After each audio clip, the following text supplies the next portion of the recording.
ശരിക്കും രാജസ്ഥാൻ കോച്ച് കുമാർ സംഗാക്കര തുള്ളിച്ചാടുകയായിരുന്നു. അപ്പോൾ കാർത്തിക് ത്യാഗിയുടെ അവസാന ഓവറിലെ അവസാന പന്തും എറിഞ്ഞതിനു ശേഷം തുള്ളിച്ചാടിക്കൊണ്ട് ഗ്രൗണ്ടിലേക്ക് ഓടിയെത്തുന്ന സംഗാക്കര ചിലപ്പോൾ ശ്രീലങ്കൻ ജേഴ്സിയിൽ കളിച്ചിരുന്ന കാലത്ത് പോലും ഇങ്ങനെയൊരു രൂപത്തിൽ ആഘോഷിക്കുന്നത് അധികമാരും കണ്ടിട്ടുണ്ടാവണമെന്നില്ല. തുള്ളിച്ചാടുന്ന സംഘ.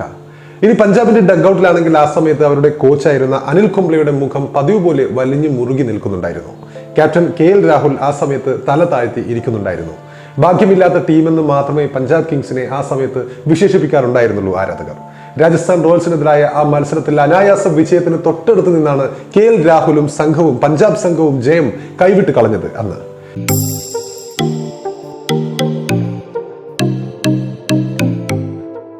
രണ്ട് സീസൺ മുമ്പുള്ള മത്സരമാണ്. 2 സീസൺ മുമ്പ് രാജസ്ഥാൻ വേഴ്സസ് പഞ്ചാബ് മത്സരത്തിൽ നേടിയ ആ ഒരു അത്ഭുത ജയത്തിന് രാജസ്ഥാൻ നന്ദി പറയേണ്ടത് പ്രധാനമായും കാർത്തിക് ത്യാഗി എന്ന യുവ പേസ് ബോളറോടായിരുന്നു. രാജസ്ഥാൻ മുന്നോട്ട് വെച്ച 186 റൺസ് വിജയലക്ഷ്യം പിന്തുടർന്നിറങ്ങിയ പഞ്ചാബ് 19 ഓവറുകൾ പിന്നിടുമ്പോൾ 2 വിക്കറ്റ് നഷ്ടത്തിൽ 182 റൺസ് എന്ന നിലയിലായിരുന്നു. അവസാന 6 പന്തിൽ അവർക്ക് 4 റൺസ് മാത്രമായിരുന്നു ജയിക്കാൻ വേണ്ടിയിരുന്നത്. 8 വിക്കറ്റുകളും ശേഷിക്കുന്നുണ്ടായിരുന്നു. എന്നാൽ കാർത്തിക് ത്യാഗി എന്ന യുവ ബോളർ എറിഞ്ഞ അവസാന ഓവറിൽ പഞ്ചാബ് കളി മറക്കുകയായിരുന്നു.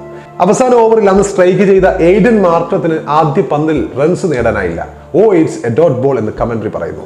2ാം പന്തിൽ സിംഗിൾ നേടുന്നു. 3ാം പന്തിൽ 32 റൺസ് നേടിയ നിക്കോളാസ് പൂരനെ ത്യാഗി പുറത്താക്കുന്നു. A catch to wicket keeper Sanju Samson. Deepak ഹൂഡയ്ക്ക് 4ാം പന്തിൽ റൺസ് നേടാനാവുന്നില്ല. 5ാം പന്തിൽ ദീപക് ഹൂഡയെയും ത്യാഗി മടക്കിയതോടെ അവസാന പന്തിൽ രാജസ്ഥാന് ജയിക്കാൻ 3 റൺസ് എന്ന നിലയിലായിരുന്നു. ഫാബിയൻ അലൻ അവസാന പന്തിൽ ഒന്നും ചെയ്യാനാവാതെ പോയതോടെ 2 റൺസിന്റെ ത്രില്ലിംഗ് ജയം അന്ന് രാജസ്ഥാൻ സ്വന്തമാക്കുകയായിരുന്നു. ഓഫ് സൈഡിന് പുറത്തെ കൃത്യമായ യോർക്കർ ലെങ്ത് പന്തായിരുന്നു അന്ന് ത്യാഗി അവസാന പന്തിൽ എറിഞ്ഞത്. ആവേശകരമായ മത്സരത്തിൽ അത്ഭുത ജയം തന്നെയാണ് രാജസ്ഥാൻ അന്ന് നേടിയെടുത്തത്. ഇതിലും മികച്ചൊരു ലാസ്റ്റ് ഓവർ ബോളിംഗ് ഇതിനു മുൻപ് കണ്ടിട്ടുണ്ടോ എന്നായിരുന്നു ആ സമയത്ത് സോഷ്യൽ മീഡിയയിലെ ചർച്ചകൾ. ഇന്ത്യൻ പ്രീമിയർ ലീഗിന്റെ 14ാം സീസണിൽ ദുബായ് രാജ്യാന്തര സ്റ്റേഡിയത്തിൽ പഞ്ചാബിനെതിരെ രാജസ്ഥാൻ റോയൽസ് ചരിത്ര വിജയം നേടുമ്പോൾ ക്രിക്കറ്റ് ലോകത്തെ ഗ്രസിച്ചു നിന്നിരുന്ന ചോദ്യമായിരുന്നു അത്.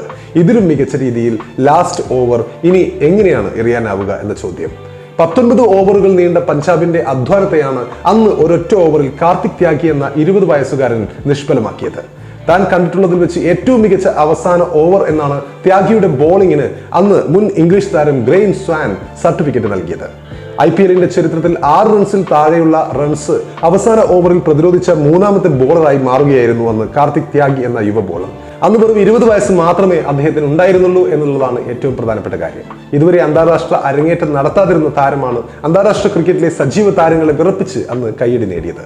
4 ഓവറിൽ 29 റൺസ് വിട്ടുകൊടുത്ത് 2 വിക്കറ്റാണ് അന്ന് കാർത്തിക് ത്യാഗി നേടിയത്. ഇതിനൊപ്പം ചേതൻ സക്കറിയ 3 ഓവറിൽ 31 റൺസ് വിട്ടുകൊടുത്ത് 1 വിക്കറ്റും രാഹുൽ തെവാത്തിയ 3 ഓവറിൽ 23 റൺസ് വിട്ടുകൊടുത്ത് 1 വിക്കറ്റും നേടുകയുണ്ടായി. അന്ന് കാർത്തിക്കിന് മുമ്പ് മുൻ ഇന്ത്യൻ പേസറായ മുനാഫ് പട്ടേൽ ഇതേപോലെ ഇങ്ങനെ ലാസ്റ്റ് ഓവർ എറിഞ്ഞു പിടിച്ച് നേട്ടത്തിലെത്തിയിട്ടുണ്ട്. 2009 സീസണിലായിരുന്നു ആ പ്രകടനം. അന്ന് അവസാന ഓവറിൽ മുംബൈ ഇന്ത്യൻസിന് ജയിക്കാൻ വേണ്ടിയിരുന്നത് 4 റൺസ് മാത്രമായിരുന്നു. രാജസ്ഥാന് വേണ്ടി പന്തെറിഞ്ഞ മുനാഫ് പട്ടേൽ വിജയകരമായി റൺസ് പ്രതിരോധിച്ചുകൊണ്ട് 2 റൺസിന്റെ ജയം അന്ന് രാജസ്ഥാന് നേടിക്കൊടുത്തിരുന്നു. മുമ്പ് സിദ്ധാർത്ഥ് ത്രിവേദിയും ഇങ്ങനെ ഒരു നേട്ടം സ്വന്തമാക്കിയിട്ടുണ്ട്. ഇനി മത്സരത്തിലേക്ക് വരികയാണെങ്കിൽ നേരത്തെ പഞ്ചാബ് കിങ്സ് നായകൻ KL രാഹുൽ പതിവ് തെറ്റിച്ചില്ല. അന്ന് 2018 സീസൺ മുതൽ സ്ഥിരതയോടെ കളിച്ചുകൊണ്ടിരുന്ന രാഹുൽ 33 പന്തിൽ 4 ഫോറും 2 സിക്സറും ഉൾപ്പെടെ 49 റൺസാണ് നേടിയത്. അതോടെ 3000 റൺസ് ക്ലബിൽ എത്താനും അന്ന് രാഹുലിന് സാധിച്ചിരുന്നു. IPL വേഗത്തിൽ 3000 റൺസ് ക്ലബിൽ എത്തുന്ന 2ാമത്തെ താരമായി മാറി അന്ന് KL രാഹുൽ. 80 ഇന്നിംഗ്സിൽ നിന്നായിരുന്നു രാഹുലിന്റെ ഈ നേട്ടം. 75 ഇന്നിംഗ്സിൽ നിന്നും 3000 റൺസ് നേടിയ ക്രിസ് ഗെയിലായിരുന്നു ഈ റെക്കോർഡിൽ തലപ്പത്ത്. 94 ഇന്നിംഗ്സിൽ നിന്നും ഈ നേട്ടത്തിലെത്തിയ ഡേവിഡ് വാർണറാണ് ഈ ലിസ്റ്റിൽ 3ാം സ്ഥാനത്തുള്ളത്. അന്നത്തെ മത്സരത്തിൽ പഞ്ചാബ് കിങ്സിന്റെ നട്ടലായത് KL രാഹുൽ മായങ്ക് അഗർവാൾ കൂട്ടുകെട്ടായിരുന്നു. രാജസ്ഥാനെതിരെയായ മത്സരത്തിൽ 11.5 ഓവറിൽ 120 റൺസിന്റെ കൂട്ടുകെട്ട് ഉണ്ടാക്കാൻ ഇരുവർക്കും അത് സാധിച്ചു. രാഹുൽ 49 റൺസിൽ പുറത്തായപ്പോൾ മായങ്ക് അഗർവാൾ 43 പന്തിൽ 7 ഫോറും 2 സിക്സറും അടക്കം 67 റൺസാണ് അന്ന് നേടിയത്. 185.81 എന്ന സ്ട്രൈക്ക് റേറ്റിലായിരുന്നു മായങ്ക് അഗർവാളിന്റെ അന്നത്തെ പ്രകടനം.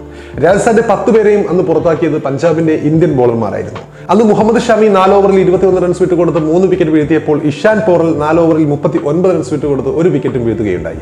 അർഷദീപ് സിംഗ് ആണ് അന്ന് ഏറ്റവും ശ്രദ്ധേയ പ്രകടനം നടത്തിയത്. 4 ഓവറിൽ 32 റൺസ് വിട്ടുകൊടുത്ത് 5 വിക്കറ്റാണ് അർഷദീപ് സിംഗ് അന്ന് വീഴ്ത്തിയത്. ഹർപ്രീത് ബ്രാർ 3 ഓവറിൽ 17 റൺസ് വിട്ടുകൊടുത്ത് 1 വിക്കറ്റും അന്ന് വീഴ്ത്തുകയുണ്ടായി. അവരുടെ വിദേശ സ്പിന്നറായ ആദിൽ റഷീദിന് 3 ഓവറിൽ 35 റൺസ് വിട്ടുകൊടുത്തെങ്കിലും വിക്കറ്റ് ഒന്നും നേടാനായില്ല. അന്ന് ആദ്യം ബാറ്റ് ചെയ്ത ഒരു ടീം ഓൾ ഔട്ടായി നേടുന്ന ഏറ്റവും ഉയർന്ന സ്കോർ ആയിരുന്നു 185 രാജസ്ഥാൻ കുറിച്ചത്. അവസാന പന്തിലായിരുന്നു രാജസ്ഥാൻ അന്ന് ഓൾ ഔട്ടായത്.